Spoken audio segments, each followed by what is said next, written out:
Avec une préférence pour les milieux humides, les champignons devraient proliférer dans les piscines. Les traitements désinfectants des bassins et des plages permettent de limiter leur développement. Alors la piscine olympique, on a plusieurs petits documents et plusieurs procédures qui nous permettent de réguler et de gérer l'hygiène des piscines. Soit l'hygiène vraiment intrinsèque de la piscine dans le bassin, ou autrement sur les plages. Donc une procédure traitement d'eau. Au niveau, ici, on est traité à l'ozone avec une eau désinfectée, désinfectante, avec un petit apport d'eau de javel, mais c'est très réduit, c'est de l'ordre de 10 fois moins concentré que les autres piscines classiques, qui restent très efficaces grâce à l'ozone. Et autrement, sur les plages, on a une procédure de désinfection des plages avec des produits désinfectants, antifongiques et anti-champignons. Ça évite pas à 100% la transmission, ça la réduit et ça la conserve dans des normes entre guillemets acceptables sur l'hygiène de cette piscine.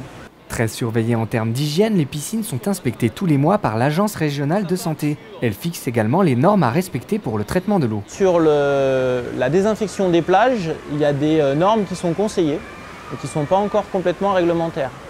On n'est pas obligé de s'y respecter complètement. Alors chez nous, on essaye d'y être au-delà pour une histoire de qualité de service, parce qu'on est Qualicert, qualité de service depuis l'année dernière. Donc pour les usagers, on essaye d'être le plus propre possible. On a aussi une petite chose intéressante au niveau de notre carrelage, c'est qu'on a un carrelage qui glisse un petit peu, certes, qui est normé, réglementé, mais qui est aussi avec du dioxyde de titane dans sa masse. Le dioxyde de titane dans la masse va réagir avec l'eau de surface que l'eau apporte par les baigneurs et va former de l'oxygène actif. Cet oxygène actif va avoir un effet désinfectant sur tout ce qui est virus et bactéries. L'hygiène des piscines est également liée au comportement des baigneurs. Éviter le pédiluve, ne pas se doucher avant ou porter des tongs sales peuvent amener dans les bassins et sur les plages des infections et des champignons. En France, comparé à d'autres pays européens, il faut vraiment éduquer les gens.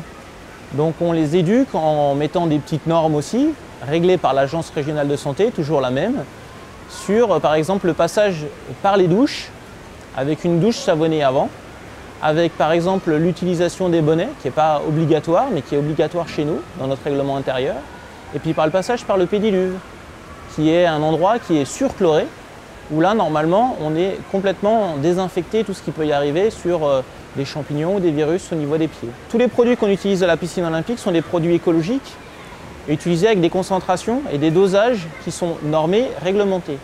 On a même des machines de dilution qui nous permettent de diluer directement, donc on ne peut pas avoir d'erreur de dilution sur la production de nos produits.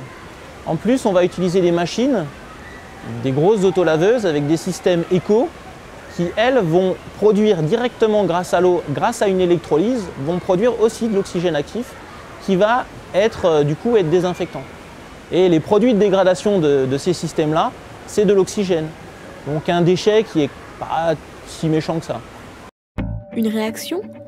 Un témoignage? Commentez ce reportage sur dijonsanté.fr.